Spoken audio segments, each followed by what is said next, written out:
Një tjetër mesazh i qartë mbërri nga Washingtoni, luftë për dekriminalizimin e politikës dhe institucioneve shqiptare.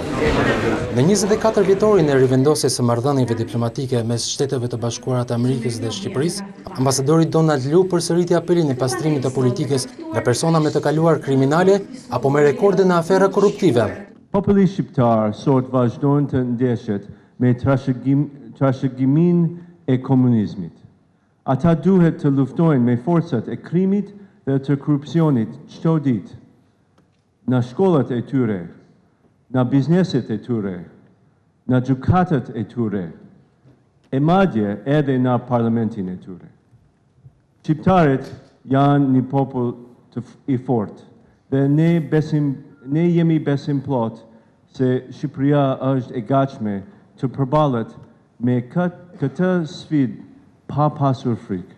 Por diplomati i lartë u kujdes të bënte të qartë se Shtetet e Bashkuara nuk mbajnë anën e askujt. Shtetet e Bashkuara besojnë tek Shqipëria, jo në një parti të veçantë politike, apo në një udhëheqës të vetëm politik, por në aftësinë e shqiptarëve guzimtar për të mbështetur ndryshimin dhe për të bërë sakrifice për veten dhe për familjet e tyre.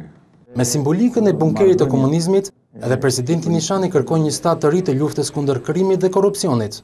25 vjet më parë ne i shëmbëm bunkeret e komunizmit.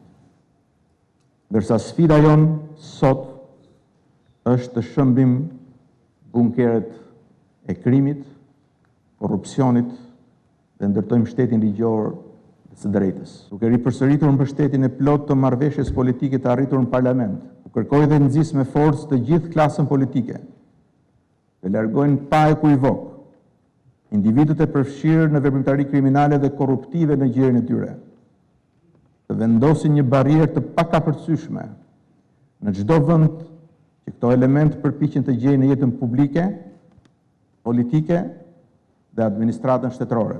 Shtetet e Bashkuara dhe Bashkimi Evropian kanë mbështetur pa rezerva procesin e dekriminalizimit të parlamentit, sipas marrëveshjes mes mazhorancës dhe opozitës. Me 126 vota pro, asnjë kundër, asnjë abstenim. Mesazhi më i qartë nga ambasada amerikane në Tiranë erdhi ditën kur Partia Socialiste përjashtoi nga grupi parlamentar deputetin Tom Doshi.